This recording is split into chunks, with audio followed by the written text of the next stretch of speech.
Welcome back to the channel, everyone. Today we're diving into a topic that feels almost countercultural in 2024. We're talking about the art of not being busy.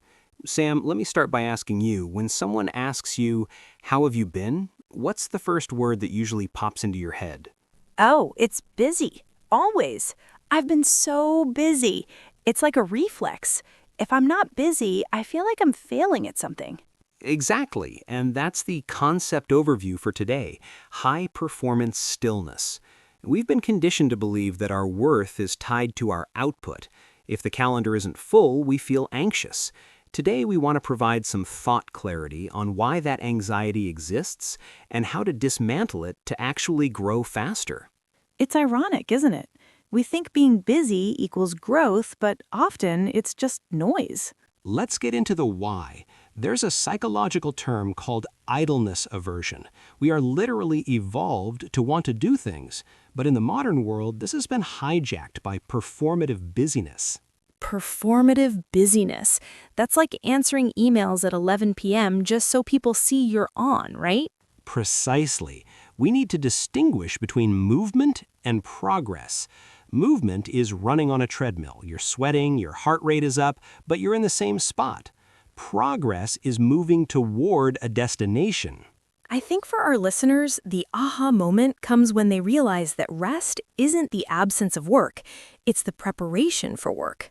Exactly. Think of a professional archer. If they keep the bowstring pulled tight 100% of the time, eventually the bow snaps. The power comes from the release and the reset.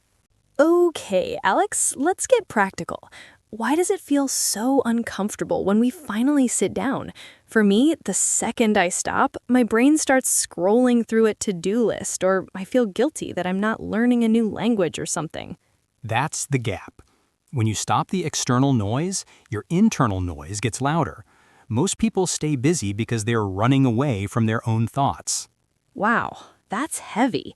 So busyness is a distraction from ourselves? Often, yes. True growth requires reflection, and you can't reflect while you're sprinting. For our listeners watching this, if you feel a twitch to check your phone every time there's a 30-second silence, that's your signal. That's where the work needs to happen. So how do we reframe that? Instead of thinking, I'm wasting time, what should we think? We call this white space management. You aren't doing nothing. You are processing data. Your brain needs downtime to move information from short-term memory to long-term wisdom. Let's give them some tools. If I'm a chronic overscheduler, how do I start being okay with the quiet? Step 1, the 10-minute threshold. Every day, sit for 10 minutes with no phone, no book, no podcast, just your thoughts. It will feel like an hour the first time. It will feel like wasting time. Let that feeling happen. I like that. It's like exposure therapy for boredom. What about the social pressure side of things? Saying no to things because you just want to be. That's where you have to set energy boundaries. Start describing your free time as booked time. If someone asks if you're free Tuesday night and you plan to just sit on your porch, your answer is, "I have a prior commitment." That commitment is to your own mental clarity. A commitment to myself. I love that. It takes the guilt out of it. And remember the 80-20 rule. 80% of your results come from 20% of your activities. Usually that 20% requires deep, focused thought, the kind you can only get when you aren't overwhelmed by the other 80% of busy work.